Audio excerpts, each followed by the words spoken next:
au carrefour à droite.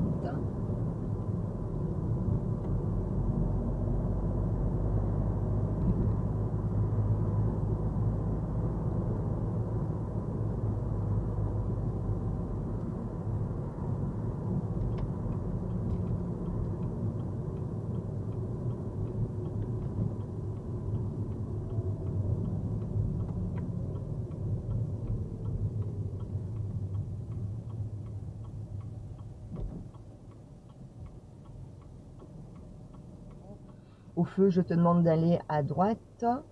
Le feu est rouge. Tu rétrogrades en 2 et je ne sais pas pourquoi tu t'arrêtes en 1. Donc tu remets la première avant de t'arrêter. Pourquoi?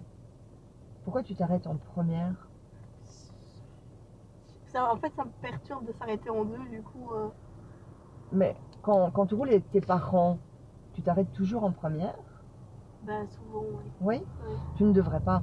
La première, c'est vraiment une vitesse pour démarrer. Ouais.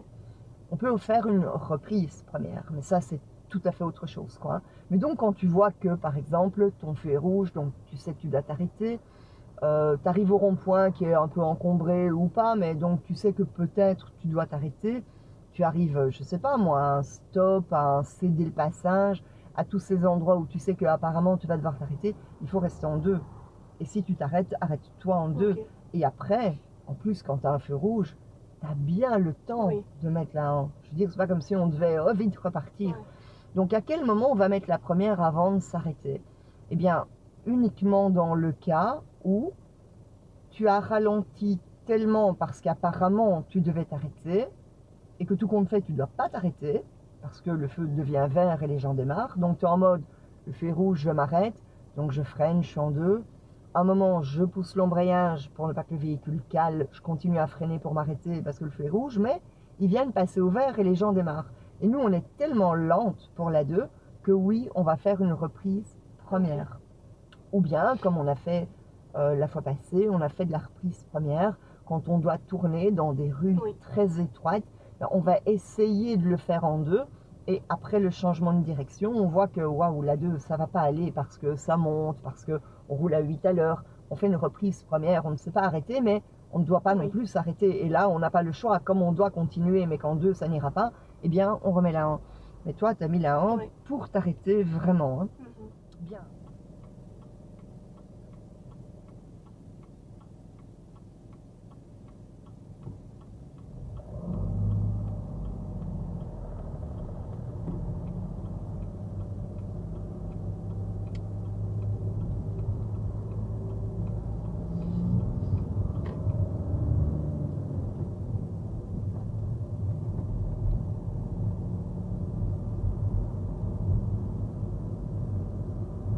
Et au carrefour, on va à gauche.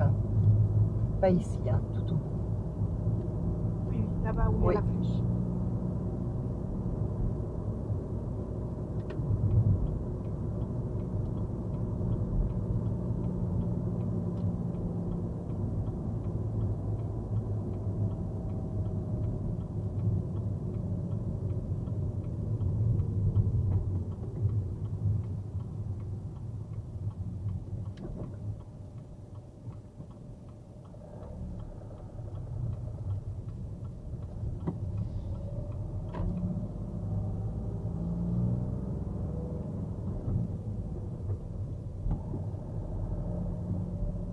Bien, alors après on démarre, on tourne à droite. Il y a les vélos, les piétons, tu as bien fait tes contrôles. Tu passes la 2 très brutalement. Hein. On a un véhicule qui tape en deuxième, ça arrivait quand même régulièrement. Tu mets la 2 et on sent bang. Tu dois être un petit peu plus délicate quand tu remontes ton embrayage. Tu as tendance à le lâcher. Tu dois essayer de chercher le point de contact. Je suis d'accord que quand on change de véhicule, c'est pas évident parce que l'embrayage ne prend pas au même endroit. Ça, je le comprends. Mais quand tu changes de véhicule, tu dois justement trouver ce point de contact. Et si tu te dis, ouais, mais vraiment, j'ai du mal à le trouver parce que chez moi, ça prend bien plus tard, bien plus tôt. Ok, ben, comme tu sais que tu as du mal à le trouver, ben, d'autant plus, sois encore plus délicate pour ne pas que ça tape. Parce qu'à chaque choc comme ça, en fait, la bagnole, elle reçoit tout le poids.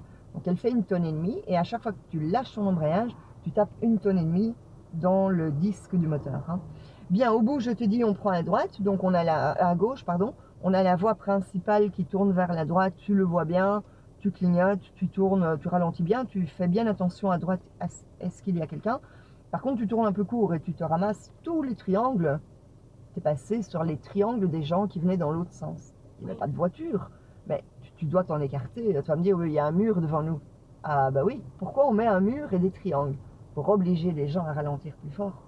Donc il y a moyen de se dégager de ces triangles et de vraiment bien faire le tour, pour autant que notre vitesse est adaptée. Ok. Et là, on dirait que tu es un peu en mode, oh ben ça passe pas bien, moi je coupe tout comme ça, je ne vais pas trop ralentir. Ça fait un peu de la fainéantise. Oui, Là, tu vois, tu dois oui, être oui. beaucoup plus lente. Ok. Pour montrer à l'examen, j'ai vu les triangles, je m'en écarte. C'est le jeu, tu dois te dire, c'est un peu comme dans un jeu de piste. Oh, il y a des lignes, il y a des triangles, je ne peux pas les toucher. Ben donc je ralentis beaucoup plus pour pouvoir m'en dégager. Hein. De nouveau, on remet la 2, ben, quand même assez brute. Hein. Tu lâches l'embrayage.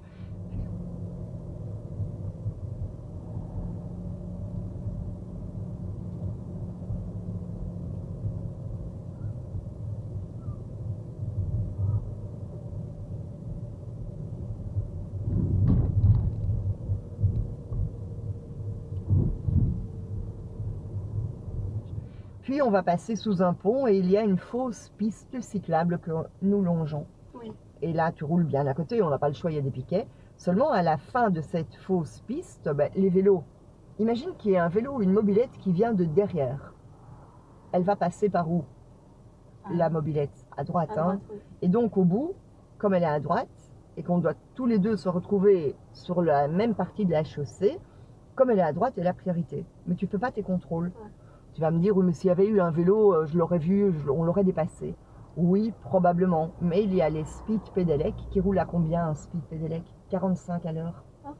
Et nous, on n'est pas à 45 dans cette rue, jamais. Non, hein, tu vois, on adapte. Donc voilà, ta vitesse était bien adaptée. Mais donc, tu pourrais avoir un jeune avec son speed pédélec, ou le gamin là qui a 16 ans et qui vient d'avoir sa mobilette et il roule à 80 parce qu'il roule comme un pété. Donc, tu dois toujours vérifier, on ne sait jamais. Hein.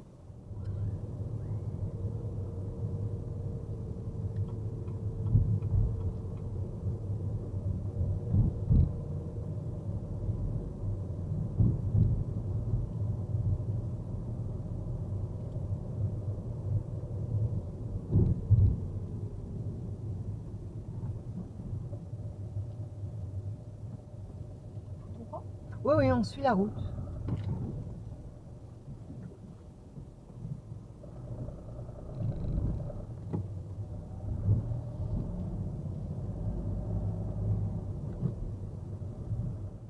Bien, alors, au bout de la rue, donc là, c'est un petit peu étroit, il y a des véhicules stationnés à gauche, puis il y a des véhicules stationnés à droite, ok, tu te faufiles bien.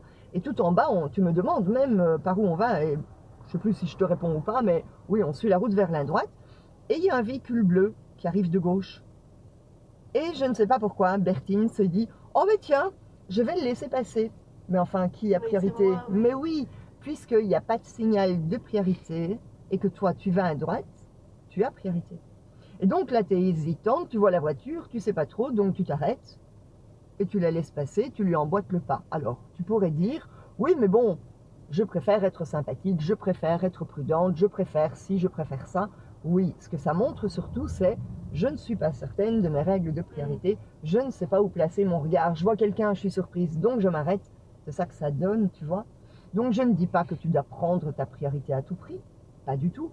Mais comme tu ralentis et que tu le regardes, la communication passe avec lui. Que comprend-il? Que tu le laisses aller, tu vois. Si tu freines en le regardant, il dit ok, merci mademoiselle, j'y vais. Donc le véhicule bleu est passé, donc tu lui emboîtes le pas. Juste après, il y a une priorité de droite, tu jettes pas un œil, mais alors tu es en mode il n'y a pas de rue. Hein. Ah, je peux pas faire attention. Ah oui, non, j'ai remarqué là. Là, tu l'as carrément pas vu. Et donc voilà, donc tu vois, ça va un petit peu à l'envers justement de ce qu'il faut faire. Il y a quelqu'un à gauche, tu t'arrêtes pour lui. Après, il y a une rue à droite, mais là, tu regardes pas. En fait, tu roules. Je peux même pas dire tu roules de manière prudente, parce que ne pas regarder à droite, c'est pas prudent. Mais je veux dire par là, tu vois quelque chose, bah tu t'arrêtes, tu laisses passer, il n'y a plus personne, ok, j'y vais. Mais c'est pas ça les réglementations, hein, tu dois montrer que tu les connais bien.